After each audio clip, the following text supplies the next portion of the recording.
Hey everybody, and welcome back to more KOTOR 2.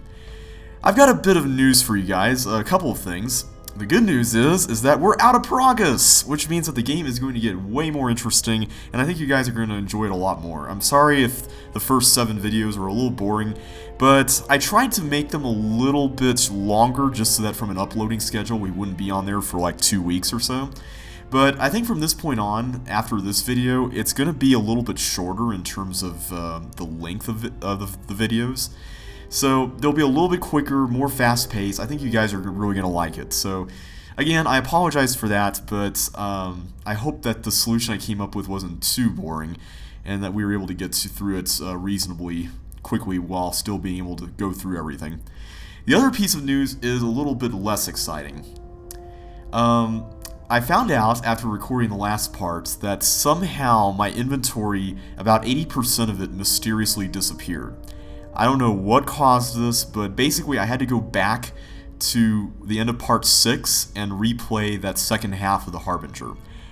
And because of that, I got slightly different items than what I had when I went through there. Thankfully it's not too much, just because we didn't really have that many item drops, like in footlockers and stuff like that. But nevertheless, things were a little different in terms of, oh hey, I can stretch one, I'm just standing around. But in terms of XP and whatnot, the XP amount is not exactly the same. I think it's a little less, just because there were less Sith that came aboard the ship. If you have more Sith come on board the Ebon Hawk when you're leaving Peragus, you're going to get more XP, because you don't get any for killing them using the turret. So, unfortunately, we're going to have to work a little harder to make it to the next level, but that's alright. In the meantime, though, I'm going to go and look around the ship first and just kind of get used to everything here. And there's T3. Hey, T3.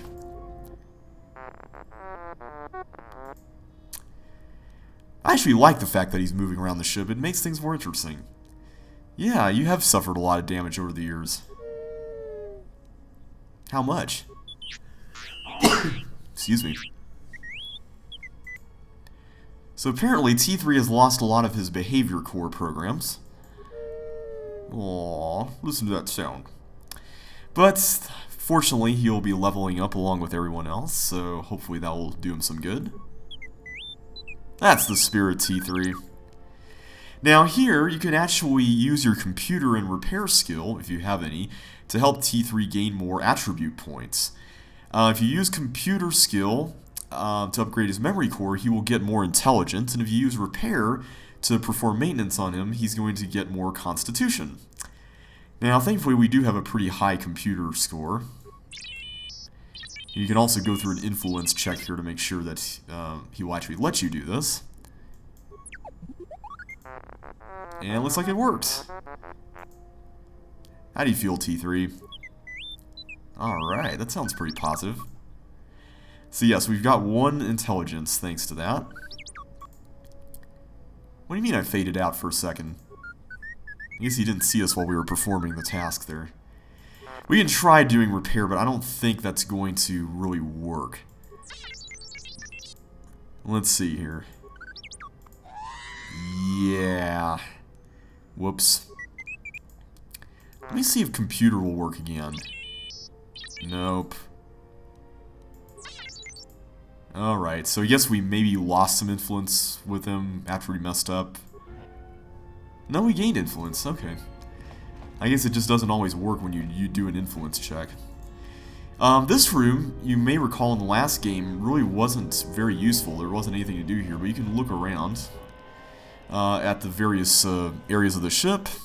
The cargo hold, where no one is currently standing. The cockpit, where Atten is fiddling around, using his gun, apparently, to press stuff for some reason. Communications, where we are. The engine room, where we fixed the hyperdrive as T3 earlier. The exit ramp, garage. This is where Canderous and HK-47 were in the last game. The main hold. The med bay, where we were lying earlier, and where Jolie was in the last game. And the port dormitory, where Kreia is currently taking up residence.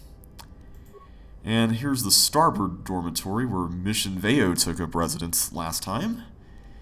And the storage compartment, where an HK droid, it seems like, is standing around. But he doesn't look like he's alive.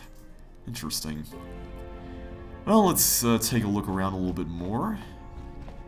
Here's the hold. Nothing really interesting happening here.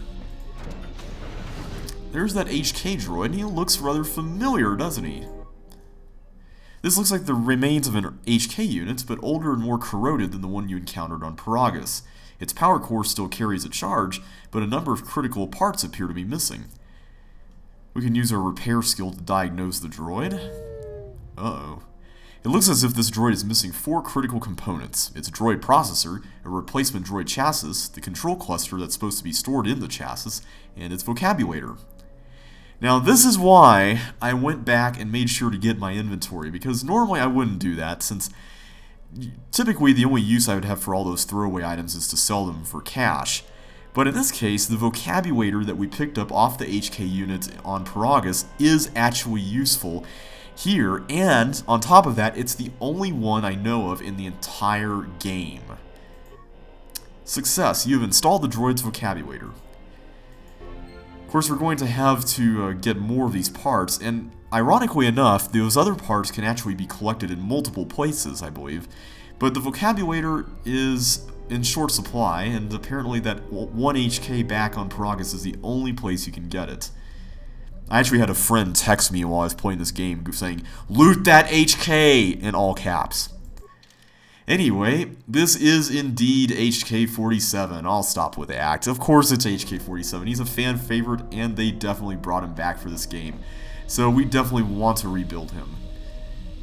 So going back and getting the vocabulator was well worth it. Of course, no one here in the Starboard dormitory or the garage, and there is a workbench here that we can use, but I'm not going to really worry about that right now. No one back here or in medbay. We can't go outside the ship, of course, since we don't, well, we do have a spacesuit, so I'm not really sure why we can't do that.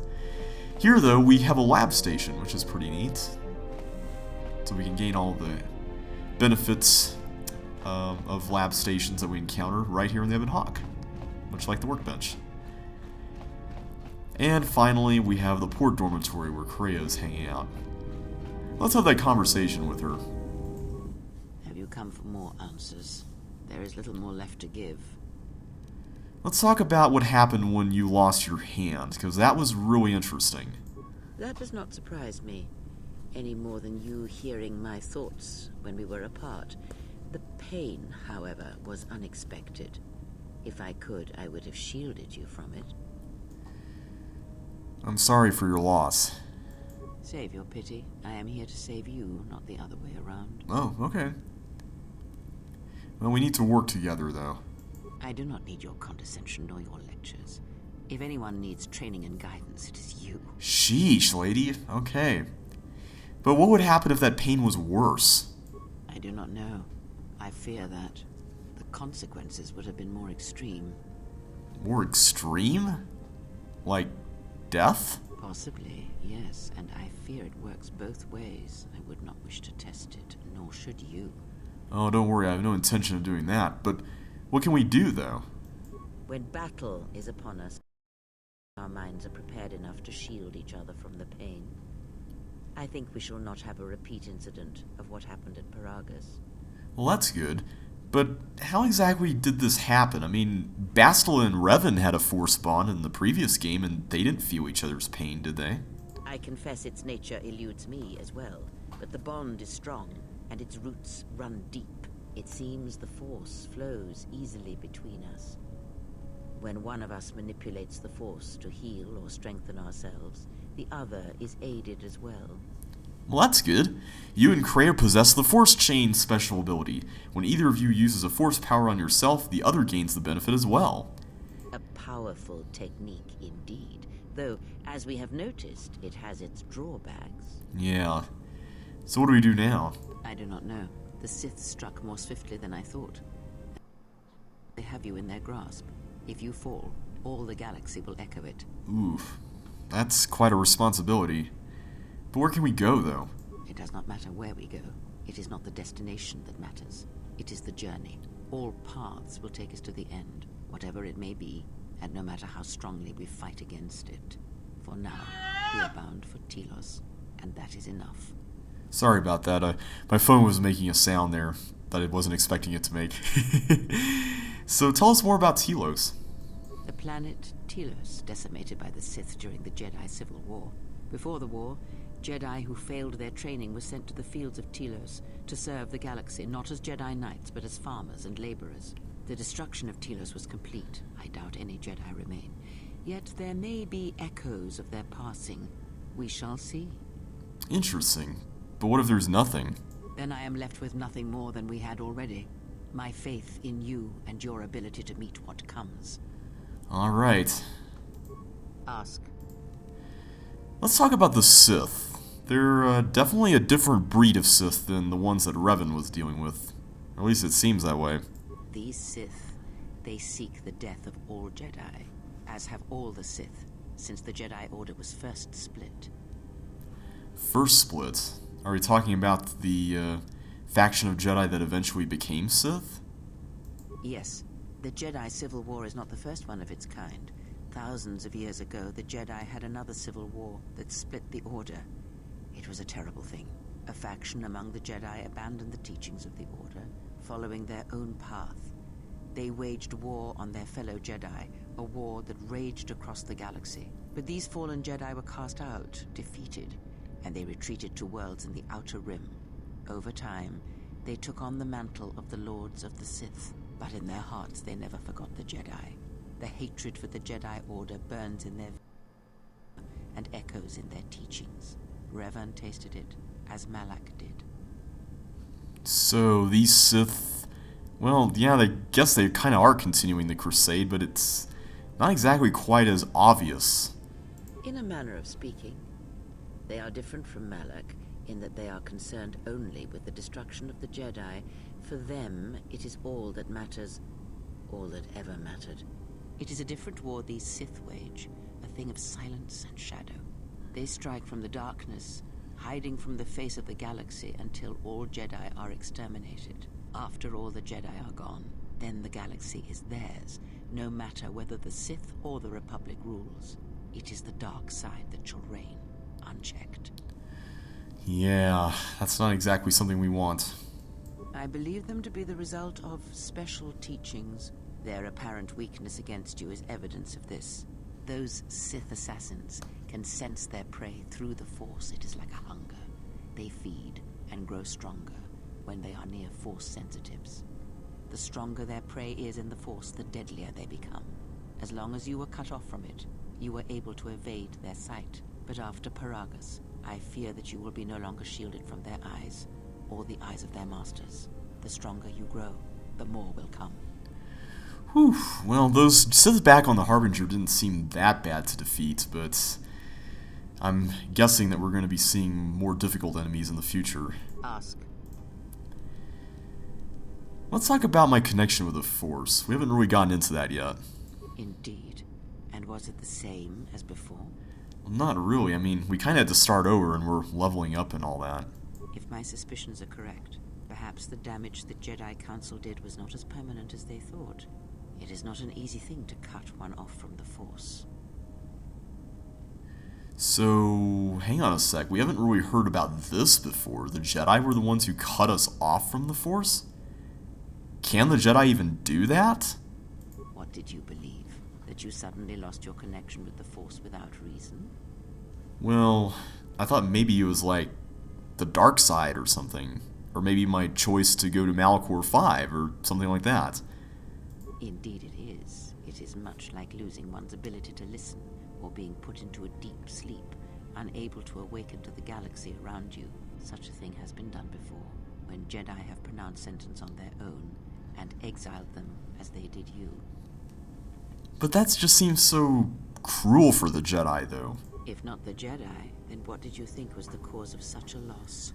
Well, like I said, maybe the dark side, or serving Revan or something. War leaves many scars, but rarely does it blind one to the Force. If anything, conflict and challenge may make the connection stronger, more intense. No matter what horrors you experienced in the war, no matter who you served, it is unlikely that the Force would be lost to you unless another factor was involved. So, can my connection to the Force be restored? It is possible that such a thing can be undone. Still, even so, the chances of the Jedi undoing such a thing for a traitor is a slim thing at best, assuming they yet live. But you said it's possible, though, right? Our link may have had other consequences. Perhaps you can hear the Force again, distantly, through me. If so, then there is hope. I may be able to teach you, train you to feel the Force again, and if you will not allow me to help you, then other Jedi must train you, or undo the damage they have done. But there are no more Jedi, right? I'm the last one. Then I am your only hope, as you are mine. We are a sad pair, you and I, to defend the galaxy against such a thing. I offer to train you to become strong again, to know the ways of the Force, and to hear the Force sing within you as it once did. Well, whatever help you offer is certainly welcome. Then our training shall begin. Whenever I travel with you, I shall impart what I can to you, through my words and presence. Let's talk about the Mandalorian Wars and what has happened since then. If you haven't played the first game, you can get a lot of exposition about that here. Much has happened in the galaxy in your absence, and since the defeat of the Mandalorians at Malachor 5. Well, let's talk about this. You know, it's good information. It is a tale you already know well. Almost a decade ago, the Mandalorians began preying on the Republic, bringing the fires of war to many planets along the Outer Rim. Their predations continued, winning victory after victory, until the Republic finally begged the Jedi Council for aid. But the Jedi Council wasn't exactly very helpful, wasn't it? Indeed. The Jedi Council counseled caution and patience to assess the Mandalorian threat as the Outer Rim burned. And Revan and Malak were among those people who did not wait. Two Jedi Knights, Revan and Malak, defied the Jedi Council. They challenged the Mandalorian fierceness and brutality on the battlefield with a viciousness of their own. Revan's entrance into the conflict marked the true beginning and end of the war. It was Revan who drove the Mandalorians back into the unknown regions. Until we destroyed them at Malachor 5. Yes, I have heard tales of Malachor 5 and Revan's part in it. I know you served there in that final battle. It must have been a terrible thing. Well, many of them died, and of course, the conflict split the Jedi Order. You speak the truth. The war's end was merely another beginning, and what seemed a victory for the Republic was far from it. Many believed the Mandalorians defeated Malachor 5, but the Mandalorians taught the Jedi much through battle, and so it was that Malak, Revan, and the Jedi that followed them discovered their true natures in the Mandalorian Crusade. But you know this. Yeah, the war had consumed them. Consumed them? No. Taught them. Defined them? Yes. As Revan and Malak fought the Mandalorians in battle after battle, they grew to despise weakness, just as the Mandalorians did. In the end, the Mandalorians had taught them through conflict, shaped the Jedi, and turned them into a weapon against the Republic. So that was the Jedi Civil War, but what happened next? Revan and Malak, and all the Jedi that served them, turned against the Republic and the Jedi Order. Jedi fought Jedi. Revan was ambushed by the Jedi and captured. Malak continued to wage war in his master's place, inflicting terrible wounds on the Republic. Wounds that bleed still. Yeah. As all Sith do without a strong enemy, the Sith turned on each other. Revan escaped the Jedi and returned to finish Malak, and that was the end of the Jedi Civil War. But what happened to Revan, though? After defeating Malak, Revan left the Republic, and there are none who know where he has gone. It is said that the Sith remnants turned on themselves after Revan defeated Malak, reducing Korriban to ruin as the Republic still bleeds and struggles for life. Where Revan wanders now, I do not know. So Revan saved the Republic? It would seem that way from a certain point of view, perhaps. The Jedi Civil War left wounds that have yet to heal. We shall see if the Republic has the strength to survive. Indeed. A culture's teachings, and most importantly the nature of its people, achieve definition in conflict. They find themselves or find themselves lacking.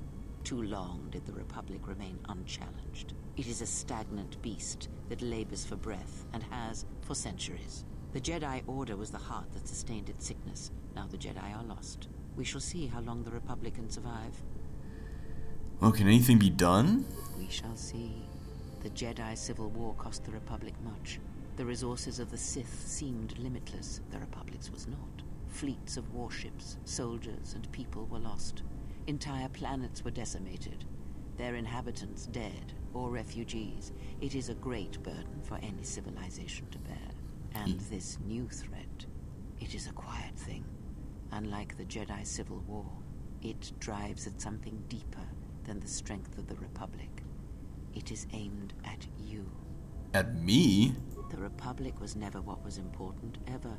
It was but a shell that surrounds the Jedi, just as the teachings of the Jedi are a shell surrounding the heart of man. You see, the war, the true war, has never been one waged by droids or warships or soldiers. They are but crude matter, obstacles against which we test ourselves. The true war is waged in the hearts of all living things, against our own natures, light or dark. That is what shapes and binds this galaxy, not these creations of man. You are the battleground, and if you fall, the death of the Republic will be such a quiet thing, a whisper, that shall herald the darkness to come. Luminous beings are we, not this crude matter. Okay, I've got a really terrible Yoda voice. But anyway, I think that's it. I would see to that fool in the cockpit, and remind him of our destination. I would not want him attempting to veer from Telos. Well, he kinda has a name. He is a fool and an imbecile. His potential lies downwards, not up. Watch that one. His thoughts are slippery. I do not trust him, and nor should you. Such a man serves himself first, and his allies next. Oh, go easy on him, Kreia. Come on. Anyway, I haven't really brought it up yet, but in the first game, you might recall that you can either defeat Malak as Revan by either turning on the Jedi and taking Malak's place as Dark Lord of the Sith, or you can turn on Malak and defeat him that way. It really doesn't matter in the end, because these Sith that you're facing off against here are waging such a quiet war that everything that they're doing is just slowly crumbling the Republic, regardless of what Revan did in the first game, which is kind of a bit sad. And at the same time, what Revan did, I think they were originally planning to have it matter even more in a future installment, but they sadly did not get the chance to do that. And good grief, Adam, what are you doing with your gun there, man? That just looks weird. Look at that. Wait a minute, he's not even like using his hands on the actual console, he's just using the gun to... That is so bizarre. But yeah, I think they were originally planning on expounding Revan's story even more in a third game, but they never got the chance to make a third game, and instead they made the Old Republic MMO. So sadly, we never really got to see that. There are a few minor differences in this game with things that happen, like earlier we saw Karth, right? So if you had gone light side at the end of the first game, then you would see Karth here. And you determine that by answering Atton when you first meet him, when he talks about Revan, and if he, turned on Malak or turned on the Jedi. That answer informs who you see on the Harbinger's hologs. And at the same time, if you were to go, or to answer that Revan was a Darksider, you wouldn't see Karth, you would see, like another Admiral character. So, it's kind of interesting, but, given the limitations at the time, I can kind of understand why they didn't go further with this in this game. So, it is kind of sad, but at the same time, it is what it is. Let's talk to Atton real quick here. How's our passenger? She's still aging? Well, she's still not exactly very forthcoming. What a surprise. Just so you Jedi Whoa, know, what happened to your gun? The routine isn't mysterious, it's just irritating. If you really can see the future, you should be at the Pazak table. Look at his hands! They're not touching anything! What was that, some kind of joke? That's what I'm talking about. Jedi talk. You two should start your own little Jedi Academy. I kind of want to keep this up. All right, cut it out. I get it. Last Jedi in the galaxy, I get the comedian who runs around in his underwear. Not that I'm complaining. Most Jedi wouldn't know a joke if it crawled up their lightsabers. Our passenger, for example. How can somebody crawl up a lightsaber? No, never mind. But yeah, I don't know if Kreia is really a Jedi. I mean, she keeps calling us the last Jedi, so that kind of implies that she doesn't really think of herself as one, right? Then she must be royalty. Because she's got to be queen of the galaxy to bark out orders like that. Or maybe she's senile. I mean, how old do you think she is?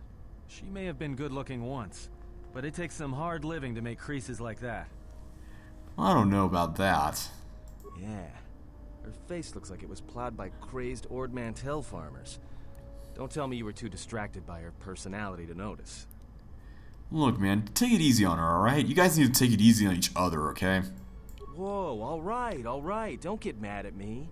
Hey, I didn't ask her to stay behind and get her hand cut off, okay? I mean, I appreciate what she did and all, but she could stand to lay off the insults herself, you know? Oh, I agree.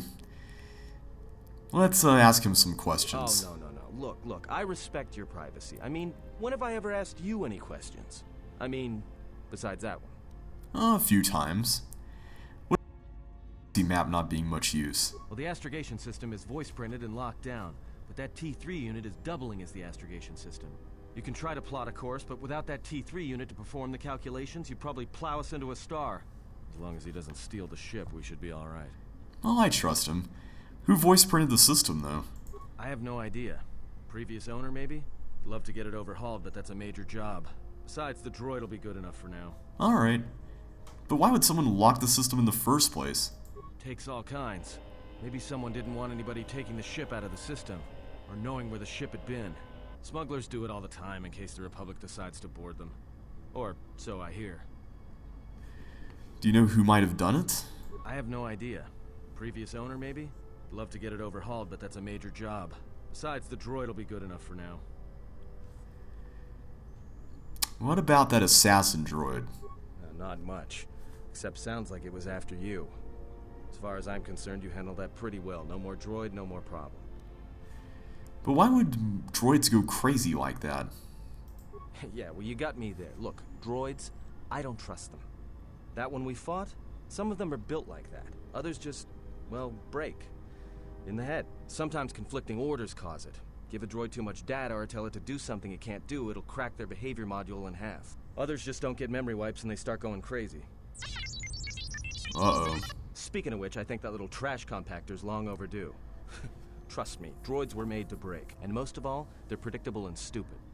Okay, I get it. You don't like droids. Let's just focus on getting to Telos. So, what happened? To what?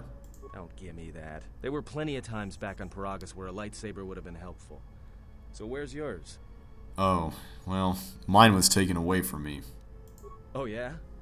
I thought a Jedi was supposed to be married to their lightsaber. Guess I heard wrong. Were you a single hilt or one of those double-bladed Jedi? Oh, it was double-bladed. Huh.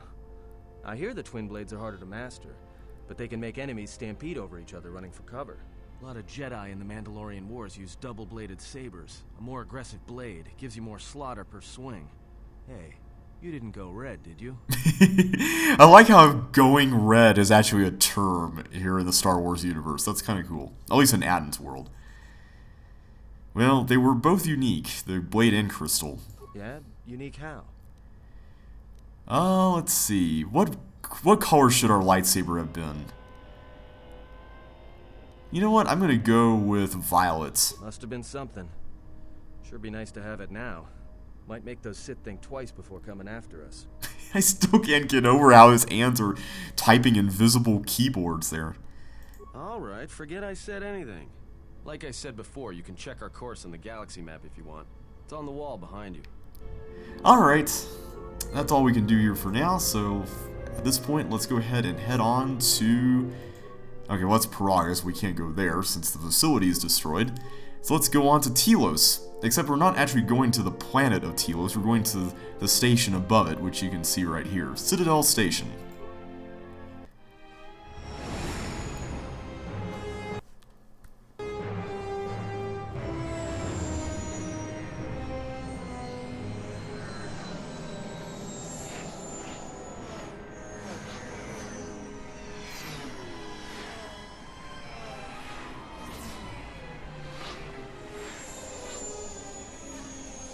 Looks like a nice place. Rather interesting.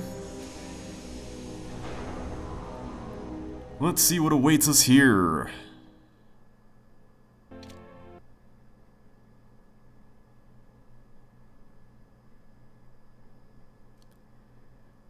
I guess one thing is long loading times.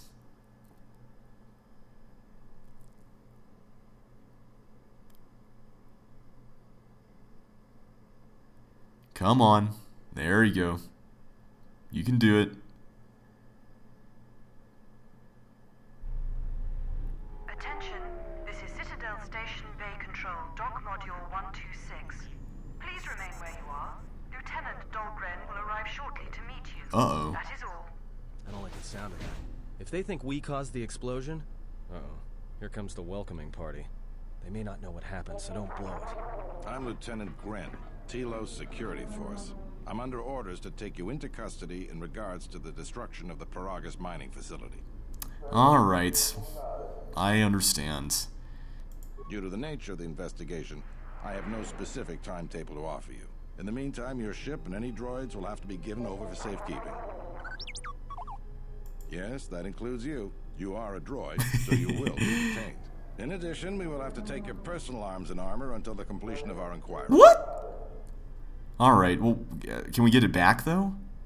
If you are cleared of any involvement, your personal effects will be returned to you.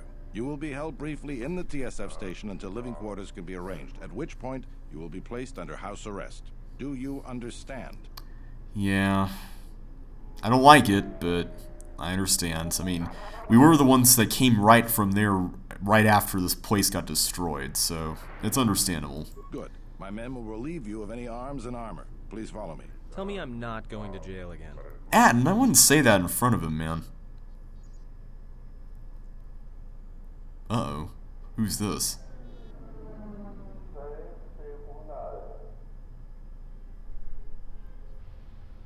Whoa, nice hair.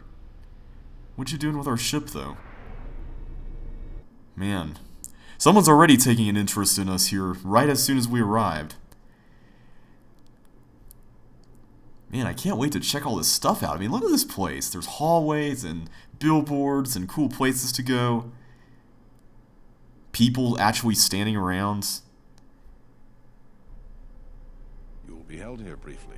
Living quarters are being arranged for you and your companions as we speak. Someone will return shortly to escort you to an apartment in residential module 082. Okay. I had some questions, though. I have many matters to tend to. Your questions will have to wait. Alright. I guess all we can do here is just sit and wait for now. Well, we might be here for a while. Might as well get comfortable. I don't know how comfortable you can get inside a cage like that. Someone is coming. So this is the last of the Jedi. I must admit, I'm a little disappointed. Wait, who are you? And also, I'm not really a Jedi. Jedi or no, you're the one I am pledged to kill. There is no mistaking that. The Exchange has a bounty on Jedi, you know. You're worth quite a bit of money. The Exchange, huh?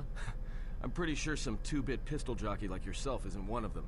Hey, I'm more than skilled enough to work for the Exchange. You bounty hunters couldn't even win a fair fight. You're the cheapest, most worthless mercenary scum in the galaxy. I'd hire a Mandalorian over your filth in a second. Whoa, shots fired, Atten. Match my skills.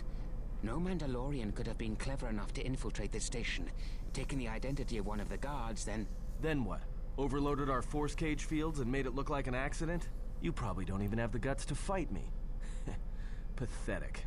Don't think overloading your cages had not occurred to me.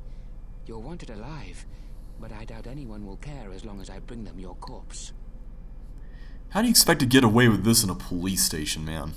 The security cameras have mysteriously shorted out. There will be no witnesses to your escape attempt, during which I'll have been forced to kill you. By the time the TSF realize I'm not one of them, I will be far from this place. Okay, I see where this is going. Come, Jedi. It is time to die. Hey, leave him alone. You want to fight? Then try me if you've got the guts. You have goaded me once, and you shall not do so twice. But I shall dispose of all of you eventually. And an old woman, a fool, and a broken Jedi are no match to my skills. Well, there are 3 of us and 1 of you, so I think the odds are kind of in our favor. Alright, so we don't actually have any weapons, of course, so we're going to have to fight him completely unarmed. But we do have force users among us, so that is nice. We can only use attack and critical strikes, we don't have a weapon there. And as for you, let's use shock. What is it? Where that came from? Whoa, crazy frame rate here. Everyone down. That was quick. The security cameras are... What? What's going on here? Man down! Quick! Call a medic! All right, Jedi. I want you to back up slowly. Hands in front of you. Into the force cage. Cooperate, and we won't have to gun you down. Whoa, whoa, whoa, Come whoa, on, whoa. Lieutenant. They've already killed... who is that? Is that Batu Rem? Well, he said he was an assassin. Rem's no assassin. Batu Rem is on leave. He shouldn't even be on the station. This man isn't him. So what's gonna happen now? We've arranged for an apartment in residential module 082. You'll stay there under house arrest until our investigation of the Peragus matter is complete. You'll be under TSF protection. I'll personally clear any visitors to your quarters, and we'll investigate this incident to the best of our ability. The best of your ability? I don't know if I can really take much comfort in that after what happened here. Alright, let's just go on. Officer, get Lieutenant Yima a report of this incident. She'll look into this. The rest of you come with me. We'll escort you to the apartment in 082 immediately. Alright. Whoa, they just faded right there. Did you see that? That was really weird. But yeah, already things are happening here. So who's wanting to kill us? That's an interesting question. Guess we'll find out soon enough. These will serve as your quarters for the duration of your house arrest. 2 officers will be stationed outside at all times. Again, I'll clear any visitors. There won't be another incident. But just to be on the safe side, why don't you leave us a blaster or 2? I love all his expressions. How long will we be quarantined here? I can't say. We have a ship examining what's left of the Peragus facility now, so your stay might be brief. We'll keep you informed. Now, this is a step up from a force cage, at least. If there are any problems, we'll use the wall terminal to contact you. Let's go. Alright. This isn't good. We've got to get off this station. Whoa, whoa, whoa. Why in such a hurry, Atten? What do you think the TSF is going to find at Peragus? That could bring the Sith... You know what? Forget it. As long as we're trapped here, it doesn't matter. What about you, Kreia? What do you think? We cannot stay in any one place too long, but our path has brought us here for a reason. I must meditate on this. In the meantime, we should rest. Yeah, Good go ahead idea. and meditate. As for me, I could use some sleep. Yeah, sleep sounds nice. And we both sit down and meditate. I like how we did that, like, synchronized style. Uh-oh. Phone's ringing. Let's go and answer it. Oh, apparently it's one of the TSF officers. Excuse me, you have a caller. Moza, representing the Ithorian planet restoration interests on Telos. Lieutenant Gren's cleared him if you'd like to speak with him. Sure, why not? Very well. I'll let him in now. Doesn't sound like a harmful fellow.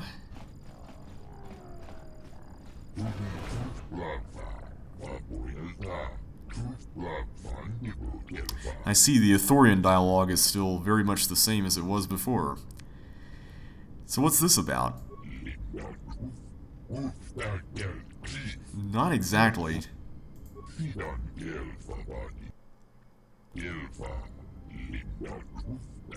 Yeah, Karth was mentioning how Telos was destroyed.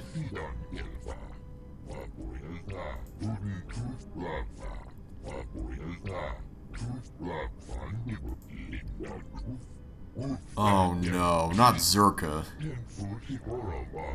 Now, what troubles have you had?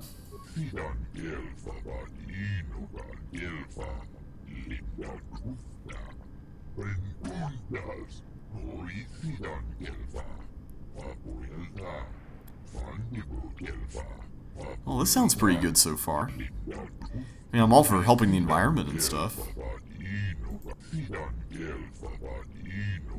Oh. Yeah, I can see how that would be a problem.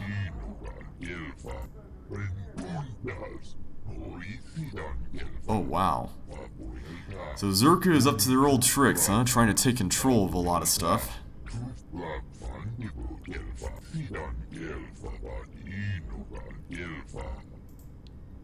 How exactly are they harming it, though?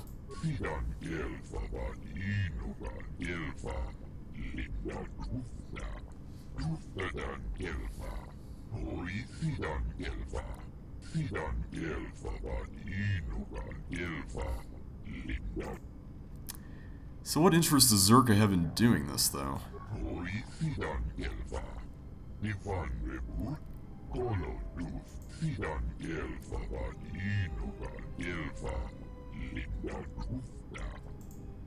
So how did they take the restoration zones? Oh.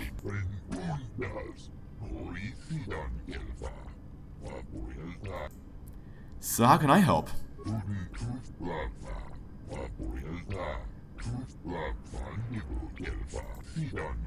Well, that is true. Oh, that might be good. Heal me, though. How does that work?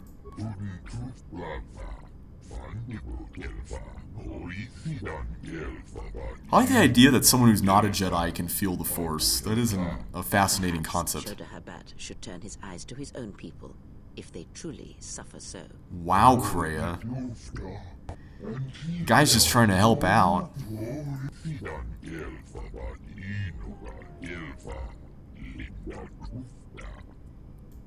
Alright, I'll consider it. Sounds better than Zerka, anyway. Now perhaps we will be able to rest uninterrupted. Yeah, I can tell Kreia wasn't very fond of the idea of her beauty sleep being interrupted. Oh, not again. You know what? I think I might ignore this one. It's Zerka. Okay, I'm not accepting that. We should get back to bed. Whenever they decide to release us, we should get going immediately. We can see Zerka later. For now, I want to sleep. Explain something to me. I do not have the years required, nor the desire to indulge you. If he served in the war, well, Jedi are supposed to be tough, capable. Yes, and what are they without the Force? Take the greatest Jedi Knight, strip away the Force, and what remains? They rely on it, depend on it more than they know. Watch as one tries to hold a blaster, as they try to hold a lightsaber, and you will see nothing more than a woman, or a man, a child. But to lose so much, I guess I didn't realize how much they relied on it. Do not be surprised. In many ways, even you are more capable than a Jedi. You could survive where they could not, simply because you do not hear the Force as they do. It is irony of a sort, and it is why I tolerate your presence now. But such a loss of ability, for a Jedi, it seems so extreme. He has been gone from war some time. It is conflict that strengthens us, and isolation that weakens us, erodes us. Add to that he turned away from war, did all that he could to forget it, and the last piece clicks into place. But we have spoken enough of this, and we do him a disservice by not speaking of this while he is present. Wait, don't you mean we do him a disservice by speaking of this while he's present? I've come to inform you that the Telosian government has completed its inspection of what's left of the Peragus facility. It appears that the Harbinger had indeed been present, though it was gone when our ships arrived, and was responsible for the station's destruction. Logs recovered from the facility's wreckage indicated that the miners perished as a result of sabotage, which began while you and your companions were either incapacitated or incarcerated. As such, you are to be released from house arrest. Yay! The Republic is sending its own ship. They have insisted that you remain on station for the duration of their search. Why are they sending their own ship?